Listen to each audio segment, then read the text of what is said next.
You're in the right place. If you've ever dated a guy who seemed perfect for 3 weeks, then ghosted, love bombed, or turned into a man child the very second that life got hard. I'm Glenn, a man over 50, thriving in a vibrant second marriage, built through the communication process my wife, while we were dating, helped me to embrace. The important thing was I was already working on myself, and we worked together on the rest.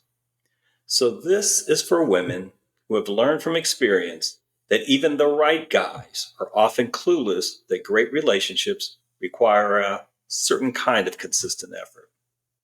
Let's face it, most of us guys won't pick up a book or watch a video on building a strong relationship, much less attend a therapy session. So, a lot of the work will have to be done by you. Based on my own transformation, I'm here to help you fast track the deep, meaningful connection you want. Whether you're dating or in your first marriage, remarried, or considering marriage. But first, here's a stat that will make you understand why relationships are not easy. Only 30% of single men over 40 are emotionally secure and available. Now, that's from the Journal of Personality in 2022 and the Attachment Project in 2023, not TikTok feelings. So if you're tired of making similar mistakes over and over, you will want to watch this entire video. Here's the reality check. 45 to 50% of single men over 40 are dismissive avoidant. That's the I'm fine, everything's fine guy who vanishes when you need him. 33% have untreated anxiety, depression, or a porn addiction. And only 15% of them are in therapy. 55% are cool with no labels forever. Some men have a combination of those issues. So the result is 70% are emotionally unavailable or they are unstable. But the 30% that you should be interested in, they exist. They're just hiding in plain sight. The most important thing I will say is your job isn't to try to fix the 70%, because the 70%, they don't want to be fixed. These are the men who will waste your time and make it even harder for you to find and connect with the 30%. Your assignment is to spot the 30% by month 2, before your heart's on the line. And actually, you want to try to find them before you get to the second month, but no later than that. Here are the 3 red flags guaranteed to reveal the 70% of men you want to avoid. Red flag number 1, the man who says, I love you, way too fast. They're the future faker. This is the person that on the second or third date is already saying, when we're married, we will. 40% of men on dating apps do this. It's called love bombing. And either they want something from you, or they're the type that just fall in love with the thought of being in love. The fact is, love bombers fall in and out of love with virtually no warning, leaving you to pick up the pieces. Red flag number 2, the I'm fine deflector. Ask about his last breakup, and he says something like, we just grew apart. And he says this with zero emotion. Or they get annoyed with you for even asking them the question. On the other hand, secure men, or the 30% that you're looking for, can identify their shortcomings. They will say something like, I wasn't as supportive as I needed to be, or I avoided too many of the tough conversations that needed to be had. Plus, they will tell you what they are doing to improve themselves. Red flag number 3, the situationship king. After 3 months of dates, they still don't refer to you as their girlfriend or any other appropriate label. According to a YouGov poll, 55% of men are fine with relationships with no official label, even after you've had several calm and insightful conversations about it.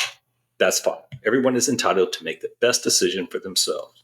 But if you want a real relationship, this is not going to work. And trust me, time won't fix it. So those are the 3 red flags that women over 50 need to know. So how do you find out what you need to know so that you can make an informed decision? It's not hard. You can usually identify the 30% by asking the following 3 questions. Plus, there is a bonus question.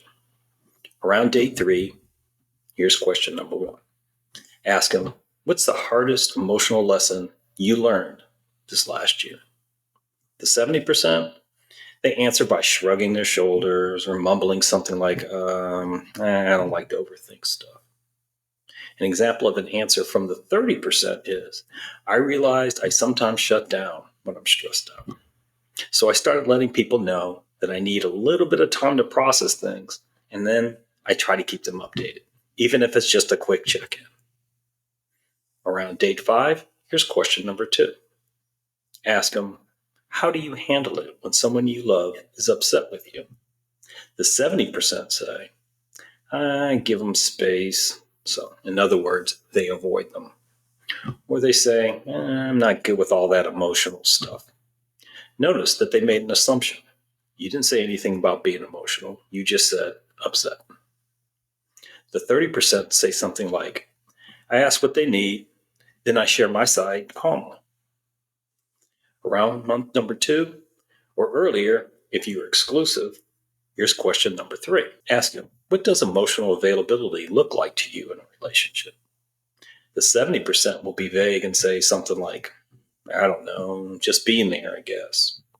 30% are more specific and at least try to say something like regular availability and talking through things before becoming frustrated or shutting down. Here's the bonus question. If men are recently divorced or just got out of a relationship, you can ask them, what did you learn about yourself after the divorce? The 70% will often say something like, she was crazy. She was always emotional. According to the Gottman Institute, 60 to 70% of divorced men repeat the same patterns because they don't take accountability for their role in a relationship. The 30% can identify their own patterns and talk about their own progress without demeaning the other person. Something to look out for. The 30% will answer most of these questions in 30 seconds or less. The 70%, well, they tend to deflect, mumble, get annoyed, or say, I don't like talking about this because I feel it's personal. Also, not all questions should be asked in person. Here's one that you can text at some point, maybe around week 4 or 5. Text them this when you've had a rough day. Rough day, need to vent for 10 minutes. Cool? The 30%, they'll say something like, absolutely, call me at 8. The 70%, they text back, okay, or they take longer than normal to respond. Here's the deal. This isn't needy, and secure men at least try to be supportive.